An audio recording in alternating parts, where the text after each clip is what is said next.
Bom dia, irmãos. A paz do Senhor Jesus. Como vocês estão? Tudo bem? Hoje nós estamos aqui para dar continuidade ao estudo da nossa Escola Bíblica Dominical. E nesta manhã, nós vamos falar da lição O Cristão como Sal e Luz do Mundo, da revista Sermão do Monte, da editora Central Gospel. O nosso versículo base se encontra no Evangelho de Mateus 5. Nós vamos ler do 12 ao 16. E antes de lermos, vamos orar, entregando a Deus esse dia e essa escola bíblica dominical. Pai amado, Pai querido, Jesus Cristo, nós pedimos ao Senhor, Pai, que fale conosco neste período, através da Tua palavra.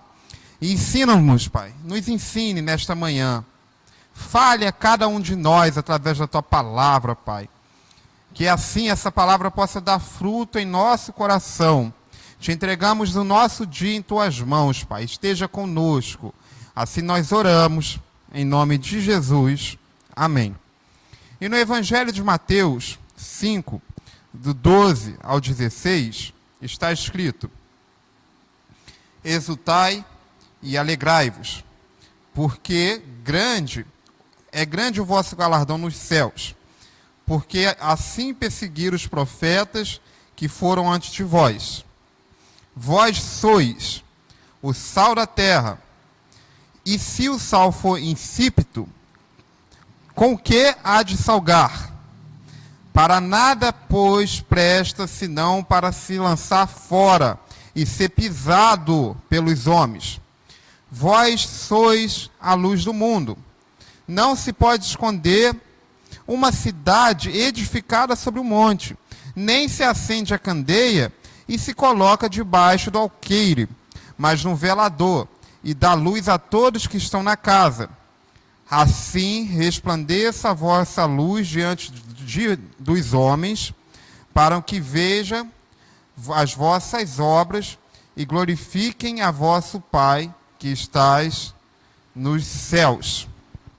Então, meu querido, acredito que cada um de vocês, em um determinado momento da sua trajetória como cristão, tenha estudado sobre a luz, ser luz, o sal da terra e a luz do mundo.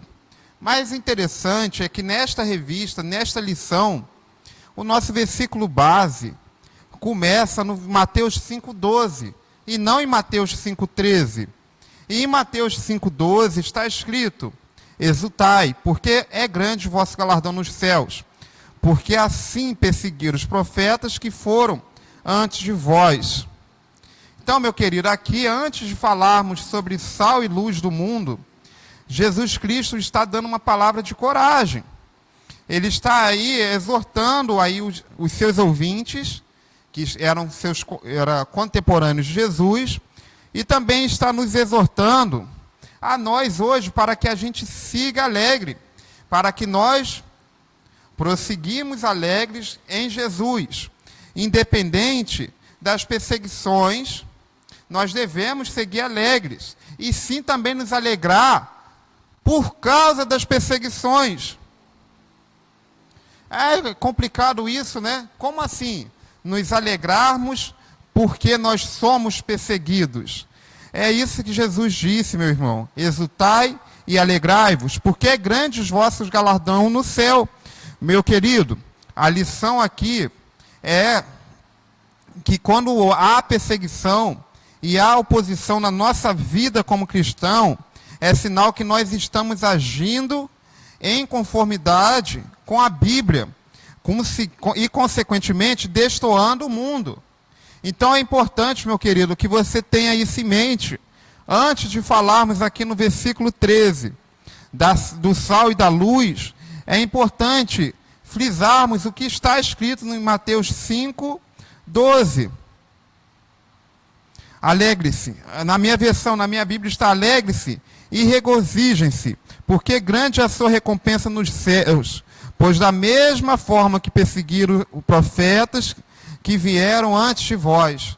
Então, meu querido, alegre-se está sofrendo perseguição no seu trabalho, a mídia está perseguindo os evangelhos, ou qualquer coisa deste tipo, é sinal que estamos no caminho certo. E a perseguição, quando nós cristãos estamos sofrendo, é um motivo de alegria, porque grande é o nosso galardão nos céus. Mas então, qual deve ser o comportamento do cristão nas perseguições? Qual deve ser o comportamento do cristão capaz de suscitar nas perseguições? Como é essa forma? A esse comportamento dos cristãos que conseguem se alegrar e passar pelas perseguições, Jesus chamou de sal e luz. Sal da terra e luz do mundo. O sal da terra, como todos nós sabemos, o sal ele tem uma propriedade que é de realçar o sabor. E além disso, o sal também é um elemento de conservação. É importante ressaltar que o sal pode manter determinados alimentos inalterados e sãos por longos períodos. Você sabia disso, meu irmão? Que o sal, ele é uma maneira de você conservar determinados alimentos saudáveis e sãos aí por longos períodos, que além de realçar o sabor, ele também é um fundamental elemento de conservação. Olha como que Cristo olha a comparação de Cristo com cada um de nós que somos a igreja do Senhor. E aí nós temos duas palavras-chave, então, para o sal, que é a constância e é a fidelidade. Constância porque ele realça. E fidelidade porque ele mantém o alimento conservado são, como o alimento deve ser conservado por longos tempos. E aí tem uma curiosidade que eu trouxe para vocês. Entre os povos orientais, era costume que as juras e promessas fossem confirmadas com presentes à base de sal. Eles tinham um acordo, que era o acordo de sal. Esse acordo valia mais do que um contrato. Olha como o sal era importante. Hoje nós conhecemos o sal como um tempero que também é muito importante, que deve ser usado na medida certa para temperar o nosso alimento. Então, como que a igreja, hoje, sendo sal deste mundo, pode tornar o mundo melhor? Sabe como, meu querido? Porque nós, eu e você, que somos o povo de Deus, nós impedimos que o mundo se consuma em ódio, inveja e impureza. Por mais que no mundo esteja cheio de ódio, de inveja e de impurezas, nós que somos cristãos verdadeiros, nós não somos assim. Nós devemos fazer a diferença onde nós estamos com o nosso jeito de ser, sendo verdadeiros cristãos. E aí eu faço uma pergunta em particular para cada um de nós, inclusive para mim. Nós estamos fazendo a diferença hoje? Assim como o sal, ele tem um fator de conservação, a igreja, conservação, preservação, ele preserva o alimento na sua maneira sã por longos períodos de tempo. A igreja é o fator de preservação do mundo. Olha a importância da igreja do Senhor, e aqui eu não estou falando de templos, eu estou falando de mim e de você como igreja. Para demonstrar o quanto que o mundo é beneficiado pela igreja, pela simples presença de ter homens e mulheres de Deus, nós vamos recordar aqui o episódio da destruição da cidade de Sodoma e Gomorra. Aquela cidade, quando essas cidades estavam para ser destruídas, Deus estabeleceu uma condição para que assim elas não fossem destruídas. E qual que era essa condição? É que se houvesse 10 justos, se houvesse apenas 10 justos nas duas cidades, aquelas cidades não seriam destruídas. Então, meu irmão, se houvesse apenas 10 justos, aquelas cidades não seriam destruídas. Olha como a igreja é um fator de preservação para este mundo. O testemunho da igreja, que somos o meu testemunho e o seu, impede que o mundo se degenere tão rapidamente quanto Satanás deseja. Pelo nosso testemunho, meu querido, é que o mundo ainda não está pior do que está. Talvez você olhe à sua volta e as notícias que nós temos é de pai matando filho, é de muita bandidagem, é de muita enfermidade, é de muitas mortes, é de pedofilia, de estupro, e assim vai. São notícias terríveis, mas ainda existe um povo que não é dessa maneira que o mundo é. Ainda existem pessoas que, se necessário for, sofrerão perseguições pelo Evangelho de Jesus Cristo. E, se preciso for, morrerão proclamando o Evangelho de Jesus Cristo. Quem são essas pessoas? Somos nós. Então, nós, como sal da terra, nós somos um fator de preservação deste mundo. Mesmo quando tudo ainda esteja mal, ainda tem pessoas que não são maus. Mesmo que a maioria faça o errado, ainda tem pessoas que fazem o certo. Por isso que nós, como sal da terra, nós somos sim o fator de preservação do mundo. Se não fosse nós, verdadeiros cristãos, o mundo estaria sim, meu querido, muito pior. Não tenha dúvida disso. E eu trago aqui uma outra informação para vocês. Trazer um convidado não cristão à igreja, agora falando da igreja templo, não é tão fácil como nós gostaríamos, não é verdade? Às vezes você convida, e a pessoa sempre coloca desculpa e não vem. São muitas as barreiras, meu querido, para que aconteça, para que a pessoa venha. São muitas barreiras a vencer para que ela venha. Mas, de alguma maneira, Jesus Cristo precisa ser apresentado a essa pessoa descrente, mesmo que fora do ambiente de culto. E como que isso pode acontecer, então? Através do nosso testemunho. A comparação, meu querido, feita por Cristo, somos como sal, é uma exortação a que rompamos com o nosso comodismo, aceitando o desafio de mudar nossa cidade, nosso estado e nossa nação. Então, legal, sou o sal da terra, legal, mas a gente precisa sair do comodismo, aceitando esse desafio que nós temos de mudar nossa vizinhança, de mudar nossa rua, de mudar o nosso bairro, de mudar a nossa nação. Volte aí no versículo 12. Não, no versículo 12 não. Versículo 14. Vocês são... Versículo 13, desculpa, meus irmãos. Vocês são sal da terra. Mas, se o sal perder o sabor, como restaurá-lo? Não servirá para nada, exceto para ser jogado fora e pisado pelos homens. Meu irmão, um sal sem sabor não serve para nada. Assim como um sal guardado no saleiro não serve para nada. Então, nós temos que ser sal no mundo. Não adianta ser cristão só dentro da igreja, não. Temos que ser cristão lá fora. Jesus Cristo nos exorta a fazer a diferença no mundo, com o nosso testemunho. Vamos falar agora, luz do mundo. Isaías, o profeta messiânico Isaías, ele faz dizer em Isaías 42:6, que o Messias seria a luz para os gentios. Aí você fala, legal, mas Cristo é a luz mesmo. E por que nós, então, somos luz do mundo? Vamos responder esta pergunta.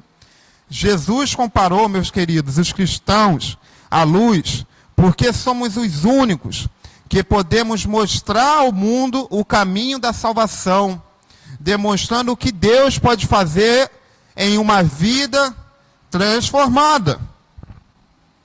Meu querido, dificilmente um ímpio vai procurar Jesus na Escritura Sagrada.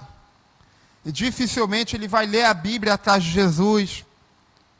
Sabe onde que ele procura Jesus? Através da sua vida. Ele não vai procurar, às vezes pode ser que aconteça, que ele pegue, que ele lê a Bíblia e que ele se converta, glória a Deus. Mas é muito mais fácil dele procurar Jesus Cristo através da sua vida, te observando no trabalho, te observando nas suas atitudes, observando você como um pai, como um marido, como um filho. Então, nós somos capazes de mostrar para o mundo a luz, que é Jesus, o caminho da salvação, que é Jesus, através do nosso testemunho de vida, de cristãos. Nós podemos transformar vidas sim, meu irmão. Versículo 14, vocês são a luz do mundo. Não se pode esconder uma cidade construída sobre o monte. E também, ninguém acende uma candeia e coloca debaixo da vasilha. Ao contrário, coloca-se num lugar apropriado e assim ilumina todos que estão na casa. Meu querido, nós devemos resplandecer a luz de Cristo em nossas vidas. Eu e você devemos resplandecer a luz de Cristo em nossas vidas. E é importante deixar claro aqui que isso traz responsabilidades, porque toda vez que nós falamos que somos cristãos, é impossível que nós não sejamos olhados de outra maneira. Quando no seu trabalho as pessoas sabem que você é cristão, eu estou falando trabalho, mas pode ser faculdade, pode ser numa escola, pode ser na sua vizinhança, pode ser no meio dos seus familiares. Quando a pessoa sabe que você é cristão, ela vai olhar para você de outra maneira. E nós temos sim que falar que somos cristãos, porque o que adianta eu não falar que sou cristão, porque tenho medo de como as pessoas vão me olhar? Olha a exortação de Jesus Cristo. Nós temos que brilhar e não guardar que eu sou cristão só para mim. Não, nós temos que brilhar o Espírito Santo de Deus em nossas vidas, através do nosso testemunho, através do nosso testemunho de vida, glorificando a Deus nos dias bons e também nos dias maus, confiando que Jesus está no controle de tudo. Ser luz do mundo, meu querido, nós devemos ser essa luz. Jesus Cristo, no Evangelho de João 8,12, ele diz: eu sou a luz do mundo, quem me segue não andará em trevas, mas terá a luz da vida. Isso significa que, sendo Jesus a luz do mundo, os que seguem emitem a sua luz. Em Efésios 5,8 vai dizer: agora sois luz do Senhor, andai como filhos da luz. Então é claro que se Cristo está em nós, nós devemos resplandecer a luz de Cristo em nossas vidas. Perde esse medo. Tem pessoas que não falam que são cristãos porque tem medo de como que vão olhar para elas. Não. Se você verdadeiramente é um cristão, você não tem medo de falar que é um cristão, você não tem medo de falar que é um seguidor de Cristo. Ao contrário, você tem orgulho de falar: eu sou cristão. Você tem orgulho de falar que Jesus Cristo te transformou, que mesmo quando tudo diz não, você confia que você tem um Deus que diz sim, que diz para você seguir em frente, e você quer que mais pessoas venham para esse Deus através do seu testemunho. Devemos resplandecer a luz do Senhor com toda a nossa vida, vivendo para glorificar o nome de Deus. E às vezes, meu querido, no decorrer da nossa trajetória de cristão, nós nos esquecemos disso, de como as nossas atitudes erradas podem trazer malefícios. Às vezes, no trânsito, ou no trabalho, ou em qualquer outro local, por uma questão de nervosismo, de falta de paciência, nós tomamos atitudes que não são dignas de cristãos. atitudes da carne. Nós estamos podemos passar por isso sim, estamos passíveis de passar por isso. Mas a gente aprendeu na lição de hoje que todas as nossas ações precisa revelar a fé que professamos. Dessa forma, nosso proceder causará um efeito profundo nas pessoas que convivem conosco. As metáforas que Jesus ensinou a respeito do cristão ser sal e luz destacam a importância do compromisso que temos de ser suas testemunhas. Não há pregação mais forte, meu querido, que é uma demonstração prática do reflexo de Cristo em cada um de nós. Então, testemunhe Cristo em sua vida. Com isso, eu quero orar, encerrando a Deus esta lição. Pai amado, Pai querido, obrigado porque o Senhor falou conosco. Obrigado pela vida de cada pessoa que está assistindo, que cada pessoa que vai assistir depois. Que esta palavra dê fruto. Nos ensine, meu Pai, a sermos mais parecidos contigo e desta maneira sermos o sal e a luz do mundo, fazermos a diferença aonde nós estejamos. Assim nós oramos, em nome de Jesus, amém, e até a próxima EBD, se assim Deus nos permitir. Fique com Deus.